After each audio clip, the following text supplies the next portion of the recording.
था कि अफजल गुरु की क्षमा याचना के लिए सब खड़े हुए थे, जबकि वो आतंकवाद के हमले का दोषी कोर्ट से सिद्ध हो गया था और 7 साल तक उसको सजा नहीं हुई। आप बताइए, देशभक्ति हम साबित करने की बात करते हैं। दूसरी बात क्या बताइए, हिरोशिमा नागासाकी में किसने बम गिराया था? परमाणु बम किसने गिराया था? नंबर 1। जर्मनी में, जर्मनी में किसने यहूदियों का कत्ल किया था? और 70,000 गाजा में किसने कत्ल किया, जिसमें 22,000 बच्चे? आपसे इस्लाम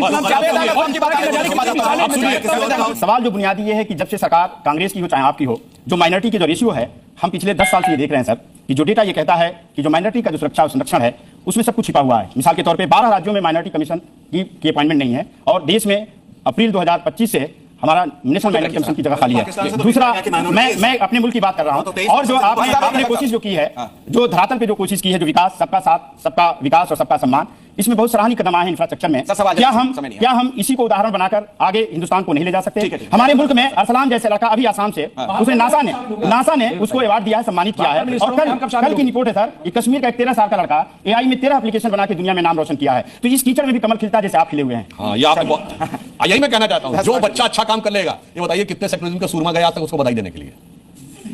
अब सुनिए, मैं एक और बात बताता हूं, और सुनिए, हमने वो किया 2015 में वीर अब्दुल हमीद की शहादत की 50वीं वर्षगांठ हुई। प्रधानमंत्री जी ने उनके परिवार, उनकी पत्नी, सबको बुलाकर प्रधानमंत्री आवास में सम्मानित किया। इन्होंने क्या किया? यासीन मलिक जिसने 3 एयरफोर्स अधिकारियों को मारा, उनको जाके प्रधानमंत्री कार्यालय में बुलाया गया। उसके बाद कहते हैं कि कौन किसके साथ खड़ा है। और मैं एक और कितने स्कूल बनाए मुस्लिम? चलिए अगले सवाल की तरफ बढ़ते हैं। सुनिए भाई, मैंने तो कहा 37 लाख एकड़ जमीन है, बताओ ना कितने स्कूल बनाए, बताओ ना कितने बनाए पूरी तरीके से, कितनी यूनिवर्सिटी है बताइए वक्फ बोर्ड के ऊपर। वक्त एक ऐसा कानून आपने पेश किया है, आप जो कह रहे हैं कि इससे गरीब, मजलूम और मुसलमान लड़के लड़कियों का भला होगा। दिल्ली एक उदाहरण है पूरे देश में कि जितने टॉप क्लास के स्कूल हैं वक्फ के लैंड पर हैं।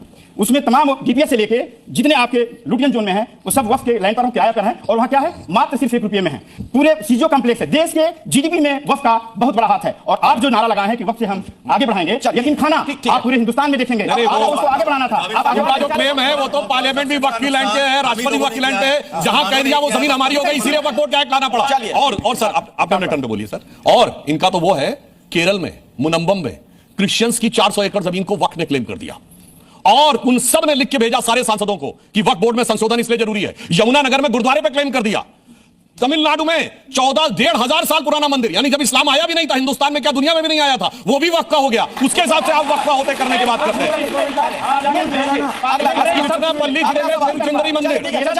और सुनिए, एक मिनट, भारत का वक्फ बोर्ड दुनिया का सबसे अमीर वक्फ बोर्ड है इन टर्म्स ऑफ लैंड, सबसे अमीर है पूरी दुनिया में। अगला सवाल देखिए, आपस में नहीं। इस आतंकवाद को इस्लामिक कहना क्या सही है? और जो इसके बाद का सवाल है वो भी जरा दिखा दिया जाए, चूंकि लगभग एक साथ दोनों सवाल है। ये देखिए, खास मजहब को आतंकवाद से जोड़ना सही है क्या? और ये सवाल आप ही से सबसे पहले इसका जवाब। सवाल तो इनका जवाब तो उनसे पूछना चाहिए। कारण क्या है? आतंकवाद का मजहब नहीं होता है तो फिर पूरी तरह मजहब मत मानिए। जब आतंकवादी गोली चला रहा होता तो आतंकवाद का मजहब नहीं होता, जैसे ही आतंकवादी को सजा होती उसका मजहब हो जाता है। ये बताइए, पोटा क्यों हटाया गया? इसलिए हटाया गया कि मुसलमान ज्यादा पकड़े जा रहे हैं, यानी आतंकवादी का मजहब जैसे ही कोर्ट में सजा हुई तो आतंकवादी का मजहब दिखने लगा। चलिए, पोटा तो हमारी सरकार लाई थी, अटल जी की सरकार, और हटा कांग्रेस में। टाडा आया था राजीव गांधी के जमाने में, terrorist and destructive activities act, वो भी एंटी टेरर कानून था, आया राजीव गांधी के जमाने में, हटा नरसिम्हा राव में। दोनों कांग्रेस की सरकारें थी, इसलिए हटा। सब मुसलमानों के ऊपर ज्यादा अत्याचार हो रहा, जबकि उसमें LTT वाले भी पकड़े गए, पंजाब वाले भी पकड़े गए, उल्फा वाले भी पकड़े गए। तो मैं कहना चाहता हूं, आतंकवाद का मजहब नहीं होता तो पूरी तरह मजहब मत मानो। जवाब दीजिए नाज़िम खान। मैं ये कहना चाहता हूं सुधांशु जी, आपने जिस तरीके से बांग्लादेश की घटना का जिक्र करा, हम लोगों को बड़ा दुख है उसका, क्योंकि वहां पे हमारे हिंदू भाई के साथ अप्रिय घटना घटी। आपने फिर भारत का एक जिक्र लेके आ गए कमलेश तिवारी का, लेकिन वहां पे मैंने तो नहीं जिक्र किया। आपने जिक्र करा, मैंने कमलेश तिवारी का नाम ही नहीं लिया। Anybody can go and check. अब आपके मन में मैं कहता हूं, आप मुस्लिम जो हैं, जैसे पहलू हैं, अकबर है, जुनैद नासिर है, उनके बारे में थोड़ा सा बोल दीजिए। अब ये बता दीजिए कि इस तरीके की जो लिचिंग होती है देश के अंदर, आप कब ऐसा कानून लेकर आए ताकि अल्पसंख्यक अपने आप को सुरक्षित महसूस करे? क्योंकि आप पे सबकी नजर है, कब आप ऐसा कानून लेकर आएंगे, लेकिन आप कब ऐसा कानून लेकर आएंगे ये भी कुछ पता नहीं। कानून आपसे वो लेके आते जिसमें सुधांशु जी जवाब दीजिएगा, लेकिन उससे पहले मुझे लगता है कि गिरिराज सिंह का एक बयान सुना देना चाहिए, वो भी लगभग इसी संदर्भ में। उसके बाद जवाब देता हूं मैं सुधांशु जी से। तो कहते हैं कि आतंक का धर्म नहीं होता। मैं उनसे पूछना चाहता हूं, जितने आतंकी पकड़ाते मुस्लिम धर्म के ही क्यों पकड़ाते? और इनका मकसद भी धर्म से जुड़ा होता। कुल मिलाकर सुधांशु जी जो ये बयान है और जो कहना चाह रहे हैं और जिस लाइन पर आप भी बात करते हैं उससे तो यही क्लियर है ना, लगभग ये खुल के कहा जा रहा है कि आतंकवाद का मतलब मुस्लिम। देखिए, हम नहीं कह रहे हैं। अगर गिरिराज जी इनकी लाइन पे चलते, त्रिवेदी जी की लाइन पे, तो बहुत अच्छा रहता और सबके लिए बहुत जो है माने जाते हैं। देखिए, ये बात गिरिराज सिंह नहीं, उससे ज्यादा त्रिवेदी गिरिराज सिंह है, उससे ज्यादा कैटेगरी डोनाल्ड ट्रंप और दुनिया के तमाम दूसरे राष्ट्राध्यक्ष पैन इस्लामिक टेररिज्म वर्ड का प्रयोग करते हैं, जो भारत के किसी राष्ट्राध्यक्ष ने आज तक प्रयोग नहीं किया है। मगर हम यह भी बताना चाहते हैं, यहां मसला यह नहीं है हिंदू मुसलमान का, मसला एक जहनियत का है जो कट्टरपंथी जहनियत हो जाती है। पाकिस्तान बांग्लादेश तो ओरिजिनली भारत के थे ना, DNA तो सेम है। फिर भैया ऐसा क्या हो गया कि भारत की आज स्थिति यह है कि दुनिया की बड़ी से बड़ी कंपनियों के सीईओ आज भारतीय हैं और साफ शब्दों में कहें तो हिंदू हैं। पेप्सी का सीईओ। सुनिए हम पाकिस्तान इंडिया की बात करें, देखिए कैसे बलबला जाते हैं सर। आप सुनिए तो, मुसलमान हो हिंदू हो सारे परेशान है। आप हिंदुस्तान को प्रेम की तरफ ले जाइए सर, नफरत की तरफ। आप सरकार में आपकी जिम्मेदारी बनती है। अरे मैं जो कहना चाह रहा हूं मेरी बात सुनिए। नो हिंदू कार्ड, नो मुस्लिम कार्ड, ओनली इंडिया कार्ड। बिल्कुल, इन्होंने भट्ट साहब ने बहुत सही कहा। अब मैं कहना चाहता हूं जहां कोई हिंदू मुस्लिम कार्ड नहीं है वहां धमाके क्यों होते हैं? रावलपिंडी में धमाका क्यों है भाई? पेशावर में धमाका क्यों है? काबुल में धमाका क्यों है? सीरिया में धमाका क्यों है? और हिंदुस्तान में एक ही इलाका है जहां मुस्लिम ऑलमोस्ट 100% हो गए, कश्मीर, तो वहां मुसलमानों की सबसे मुकद्दस मस्जिद हजरत बल पे टेररिस्टों कब्जा हो गया। एक सबसे बड़ी दरगाह चार शरीफ जला के भगा दी गई। तो मैं पूछना चाहता हूं भाई, जहां हिंदू है ही नहीं वहां लड़ते क्यों हो? इसका मतलब एक कट्टरपंथी जहनियत ने कब्जा कर लिया है कि बाहर वाले से लड़ेंगे, नहीं तो अंदर वाले से लड़ेंगे, नहीं तो इससे लड़ेंगे, नहीं तो उससे लड़ेंगे। और उसका कारण है शिया मस्जिद में धमाका क्यों होता भाई? जो हमें पढ़ने में मिलता है पेशावर में शिया मस्जिद में धमाका, वहां तो कोई हिंदू मुसलमान नहीं है। आपके हमारी सरकार की जिम्मेदारी बनती है कि हिंदुस्तान में रहने वाले कश्मीरियों को हम हिंदुस्तानी मारे, उन्हें प्रेम के साथ अपने साथ लाएं। यकीन हो कि ना हो, बात तो यकीन की है। हमारे जिस्म की मिट्टी इसी जमीन की है और मेरे वतन के सारे लोग भाई भाई हैं। ये दूरियों की सियासत किसी ये बात जो आप कह रहे हैं वो हमारा अगला सवाल है। जो आप कह रहे हैं वो आप कह रहे हैं इसी से जुड़ा है। अगला हमारा जो सवाल है इसी से जुड़ा है कि मुस्लिमों को बार बार देशभक्ति साबित क्यों करनी पड़ती है? बताइए सुधांशु जी, क्यों मुस्लिम बार बार देशभक्ति साबित करें? अब मैं बताना चाहता हूं किन मुस्लिमों को साबित करनी पड़ती है। यह बताइए, भारत की सेना का पहला गैलेंट्री अवार्ड विनर कौन था? First gallantry award winner brigadier Mohammad Usman. Brigadier Mohammad Usman. आपने किसी सपा बसपा कांग्रेसी को देखा हो ब्रिगेडियर मोहम्मद उस्मान के घर पे जाते हुए सिजदा करते हुए? कभी नहीं देखा। अब सुनिए सर, आपको देखा हमने और किसी को नहीं देखा। सुनिए तो, आप गए, सरकार की जिम्मेदारी बनती है कि जो हमारे स्वतंत्रता सेनानी है उनकी सेखभाग करें। मुसलमानों की जिम्मेदारी नहीं है, हम उनके लिए फायदा पड़ते हैं पहुंचा देते हैं। लेकिन आपकी सरकार की जिम्मेदारी, चाहे वीर अब्दुल हमीद हो, चाहे उस्मान साहब हो, या हिंदुस्तान में हिंदू और मुसलमान कोई भी हो, सारे वीर जो हमारे वीर हैं उनकी सरकार। अब उनको बोलने दीजिए सारा। मौलाना साहब एकदम तस्वीर साफ हो जाएगी, पाक साफ हो जाएगी। अभी आप देखिए, ये तो बात हुई वीर अब्दुल हमीद की शहादत की 50वीं वर्षगांठ हुई, प्रधानमंत्री जी ने घर पे बुलाया, इनमें से कोई उनके घर पर भी नहीं गया। अब आइए, कलाम साहब के मेमोरियल पे कितने लोगों की फेसबुक पे या सोशल मीडिया पे किसी ने पोस्ट, कभी गया हो कोई कलाम साहब के उस पे तो बता दे। अब आपको बताना चाहता हूं, आपने कहा सरकार की जिम्मेदारी है। जब भारत आजाद हुआ तो लाल किले पे पहली शहनाई किसने बजाई थी? उस्ताद बिस्मिल्लाह खान। उस्ताद बिस्मिल्लाह खान को भारत रत्न कब मिला? अटल जी की सरकार में। 50 साल सेकुलर सरकार में नहीं मिला। उस्ताद बिस्मिल्लाह खान के घर पे जाते हुए आपने कभी नहीं देखा होगा। और सुनिए, मैं बताना चाहता हूं देशभक्ति साबित होने की क्या बात होती है। डॉक्टर कलाम का नमाज जनाजा और याकूब मेनन का नमाज जनाजा एक ही दिन हुआ था। कितने लोग गए थे वहां कलाम के नमाज जनाजा में और कितने लोग कलाम साहब के नमाज जनाजा में? 2007 का साल, कलाम साहब का टर्म खत्म हो रहा था। कलाम साहब को दूसरा टर्म देने के लिए हम लोग चाह रहे थे। राजनाथ सिंह जी ने आकर उनसे बात भी की थी, उस समय राष्ट्रीय अध्यक्ष थे। तो कलाम साहब का विचार था सर्वसम्मति होगी तो तैयार होंगे, मगर कोई सेक्युलरिज्म का सूरमा कलाम साहब को दूसरा टर्म देने को तैयार नहीं था। 2007 मगर वही साल था कि अफजल गुरु की क्षमा याचना के लिए सब खड़े हुए थे, जबकि वो आतंकवाद के हमले का दोषी कोर्ट से सिद्ध हो गया था और 7 साल तक उसको सजा नहीं हुई। अब बताइए, देशभक्ति हम साबित करने की बात करते हैं। दूसरी मैं बताना चाहता हूं, एक से एक मुस्लिम देशभक्त हुए। आलम शेख इतने बड़े कृष्ण भक्त के कवि हुए, कोई उन्होंने नाम ही नहीं गया होगा, कभी उनकी कब्र पे कोई नहीं गया होगा। अभी आपने पद्मावत मूवी देखी थी?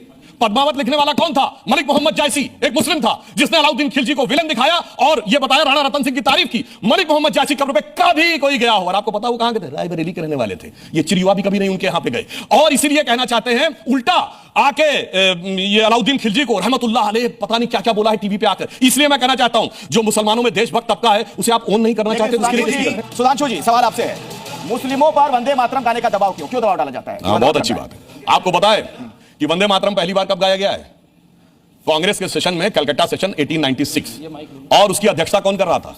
रहमतुल्लाह अहमद सयानी। तो किसी को तकलीफ नहीं थी, बहुत बड़े मुसलमान थे, बड़े आलिम थे। वहां से लेके 1923 तक पूरा वंदे मातरम गाया गया है, जिसमें वो रामपुर वाले जिनके नाम पे है यूनिवर्सिटी बनी हुई है, जौहर मोहम्मद, वो भी थे, वो भी कांग्रेस के अध्यक्ष रहे, उनके सामने भी गाया गया, कोई समस्या नहीं हुई। तो मैं पूछना चाहता हूं, और देश की आजादी के बाद मौलाना आजाद देश के पहले शिक्षा मंत्री बने, जो देश के शिक्षा मंत्रियों का पहला सम्मेलन हुआ, उसमें क्या तरीका है साहब? आप बीच में लगातार रनिंग कमेंट्री करते रह रहे हैं, ये तो तरीका ठीक नहीं है। मेरी बात आप काट दीजिएगा, इसके बाद आपके पास लगातार रनिंग कमेंट्री भी चल रही है। मौलाना आजाद ने जब किया तो वंदे मातरम ही नहीं, शिक्षा मंत्रियों के सम्मेलन में सरस्वती वंदना तक गाई गई। मगर समस्या इनको आती है, मैं बताना चाहता हूं, दुनिया का सबसे बड़ा मुस्लिम देश है इंडोनेशिया। आप जाइए अमेरिका में, इंडोनेशिया के एम्बेसी के बाहर वॉशिंगटन में मैसाचुसेट्स एवेन्यू पे जाके देखिए, 12 फुट की सरस्वती की प्रतिमा लगी हुई है और उसके नीचे 3 बच्चे पढ़ते हुए दिख रहे हैं। वो कहते हैं हमारा कल्चर है, हमारे लिए कोई प्रॉब्लम की बात नहीं है। प्रॉब्लम यहां पे होती है जब आप कल्चर से देश को लड़ाना सीखना चाहता हूं। 1937 में जो प्रधानमंत्री जी ने बोला, जब 12 अक्टूबर को जिन्ना ने आपत्ति दर्ज की, उससे पहले किसी मुसलमान को प्रॉब्लम नहीं थी। 1896 to 1937। और जब बंगाल का विभाजन हुआ 1905 में, हिंदू मुस्लिम दोनों ने वंदे मातरम गाया और 1911 में वो वापस हुआ। ठीक है, सुधांशु क्या होता है वही जो मैंने कहा, कट्टरपंथी लोगों से समझौता करके शॉर्टकट वोट का थोक पाने के चक्कर में इन लोगों ने वो मुसलमानों के साथ किया है। एक लाइन में कह दूं, मैं भी ये शेर लगातार बोल रहे हैं कि किसी को किसी की मोहब्बत ने मारा, किसी को किसी की अदावत ने मारा और शराफत अली को सेकुलर सियासत ने मारा। आप बोलिए। हाँ देखा सुधांशु जी, आप सरकार में हैं और पिछले 12 साल से हमारे देश में भारतीय जनता पार्टी की सरकार है। हिंदुस्तान के हिंदू और मुसलमान जब तक हम और आप कांधा मिला के नहीं चलेंगे, ये देश उन्नति और विकास की नहीं। जो भी देश में हिंदू मुसलमान करके देश को गुमराह करना चाहते हैं, वंदे मातरम पर क्या आपत्ति है? उस पे आइए ना। वंदे मातरम 30 साल हमने पढ़ा, हमारे फादर प्रिंसिपल थे इस्लामी इंटर कॉलेज में, 38 साल प्रिंसिपल है, सुबह वंदे मातरम पढ़ते थे, किसी को कोई ऐतराज नहीं। लेकिन आप ये कहो कि कोई पढ़ना चाहता पढ़े, कोई जबर नहीं पढ़ना चाहता जबरिया पढ़ना, वो आपकी गलत बात है। वो हमारा देश का संविधान कहता है, हमारा सुप्रीम कोर्ट कहता है कि जो चाहे पढ़े, जो चाहे, लेकिन इसको आप हिंदू मुसलमान बनाते हैं। अगला सवाल हमारा इस्लाम कमजोर नहीं होता और बहुत पक्के मुसलमान हैं, लेकिन साथ ही साथ हम किसी तरह का शिरकत नहीं चाहते। वंदे मातरम कहने से और मजबूत होता है इस्लाम। ठीक है, अगला सवाल जरा उस पर नजर डालिए। हमारा जो अगला सवाल है, मुसलमानों को बीजेपी पर भरोसा क्यों नहीं? क्या भरोसा नहीं है मुसलमानों को बीजेपी? मैंने तो आपको बताया, हमने एक से एक विद्वान राष्ट्रवादी मुसलमानों के ऊपर भरोसा किया है और उन्हें बड़े बड़े भरोसे के पदों पर बैठाला है। जिन लोगों पे हमने किया, मैंने दो उदाहरण दिए। डॉक्टर कलाम से बड़ा साइंटिस्ट पूरे हिंदुस्तान में आज तक उस स्टेचर का नहीं हुआ। आरिफ मोहम्मद खान साहब से बड़ा आलिम फाजिल मुसलमान नहीं हुआ। हमने ऐसे लोगों को किया है। मगर समस्या क्या है कि विपक्ष को केवल अपराधी और आतंकवादियों में भरोसा है। वो कहते हैं अफजल हालात का मारा था, उनके लिए याकूब मेनन की जुडिशियल किलिंग हुई थी, उनके लिए बुरहान आनी भटका हुआ नौजवान था, उनके लिए हाफिज साहब था, उनके लिए उसामा जी था, उनके लिए इशरत जहां बेटी थी और उनके लिए जाकिर नायक शांति का मसीहा था। भाई साहब, आप किस मुसलमानों में भरोसा जता रहे हो? ये बताओ ना, समस्या इसका हल है। सुधांशु जी देखिए, आप बहुत बड़े विद्वान हैं और देखिए दिल से मैं रेस्पेक्ट करता हूं आपकी, आप तर्कों पर बात करते हैं, लेकिन जब हमारे सेना जब आतंकियों को मार देती है भारत के अंदर, तो फिर इसी भारत की पाक सरजमी पे उनको दफनाने की परमिशन कौन देता है? उस पर एक ऐसा कानून ला दीजिए कि भारत की पाक सरजमी पे उन आतंकियों को दफनाया ना जाए। और हम लोगों को बड़ी आपत्ति है। और रही दूसरी बात, यहाँ पे भी राष्ट्रगीत है, हम दिल से सम्मान करते हैं और इंशाल्लाह हमेशा करते रहेंगे। हम लोगों को हमारी आइडेंटिटी, जहां हमारी दाढ़ी देखी जाती है, भरोसा क्यों नहीं? जो मेरा सवाल उस पर मैं उसी सवाल पर आ जाता हूं। जहां हमारी दाढ़ी या टोपी देखी जाती है, हमें शक की नजर से देखा जाता है, और जबकि मौजूदा सरकार की नैतिक जिम्मेदारी है कि हम लोगों को सुरक्षा देने की। अब आप हम लोगों को सुरक्षा कैसे देंगे? क्योंकि जहां हम लोगों को देखा जाता है तो वहां पर हमको टारगेट जवाब दे दूं मैं। त्रिवेदी साहब से पहले जवाब दे दूं। भारत में मेरे रहमते परवरदिगार है, कृपा प्रभु राम की, कान्हा का प्यार है। ठीक है, अब इनका जवाब, छोटे में जवाब दीजिएगा। आखिरी जवाब है, इनकी पीड़ा को समझिए, शक की निगाह से क्यों देखा जाता है? मैं शक वाली बात बताता हूं। देखिए, फैक्ट में मुसलमानों के साथ क्या हुआ है।